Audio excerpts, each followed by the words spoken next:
למה? מה, את מדברת עם המצלמה? לא, איתך אני מדברת. אני שואלת אותך למה אסור לי לגעת בכלום. כי הלק שלך עוד רטוב. כשהלק רטוב עוד, אז אסור לגעת בשום דבר. פורקה? למה? ככה, כי הלק רטוב. הוא מדבר. ואז הנה, ואם אני אגע בזה, מה קרה? מה קרה? הנה, נגעתי, מה קרה? תספרי לאמא עכשיו שגברת איילת פה ייבשה אותה חצי שעה שאני נגבה לך את התחת. כן, מה תגידי לאמא? איך קראת לי שניגבת תחת לילה? מה אמרתי? אני יודעת איך את מדברת. אני מדברת הלאה. המצלמה שלי. הלאה. תרגי, אני לא יכולה, אני חולה, מה קורה לך? מה נסגר איתך? מה איתך נסגר? מה, עוד פעם את טומטומית? אני אראה לך מה. לא להרביץ, לא לאלימות. לא לאלימות. איפה הספר בלי אלימות? העלינו את הספר נגד עכשווים. לילה, תספרי לנו אם איילת מה רוצה להיות שתהי גדולה.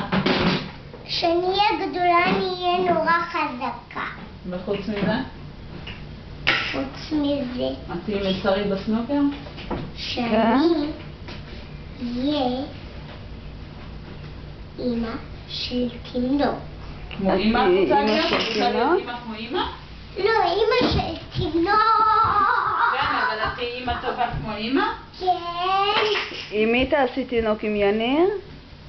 כן. איך בכלל עושים תינוק? איך תעשו תינוק ביחד? הולכים אני זוכר איך קוראים לזה, יאנה נומס, הולכים להיריון? להיריון, ואחרי זה מחכים אבל איך הולכים להיריון? מה? אבל איך נכנסים לא להיריון? נכנסים. אבל איפה רגע, ההיריון תני לי נמצא? לילה. איפה המקום הזה ההיריון נמצא, לילה? איך הולכים להיריון? תני לילה. אבל אני רוצה קודם כל לדעת, גם אני רוצה תינוק, ואני רוצה לדעת איך הולכים להיריון. את רואה רק אמא חכמה היא מצאה איך הולכים להיריון. בגלל זה למה אין לי תינוק? אני לא יודעת איך הולכים להיריון. כי את צריכה ללכת להיריון. אבל איך אני הולכת? אני לא יודעת. אולי... לעמוד. אוקיי. ואחרי זה יהיה לך בטן שמנה. איך יהיה לי? לאיפה אני הולכת? את יכולה להביא לי דרג? יודעת- להיריון. איפה זה? את יכולה להביא לי את יודעת דרג איפה שם? נמצא המקום הזה, הריון?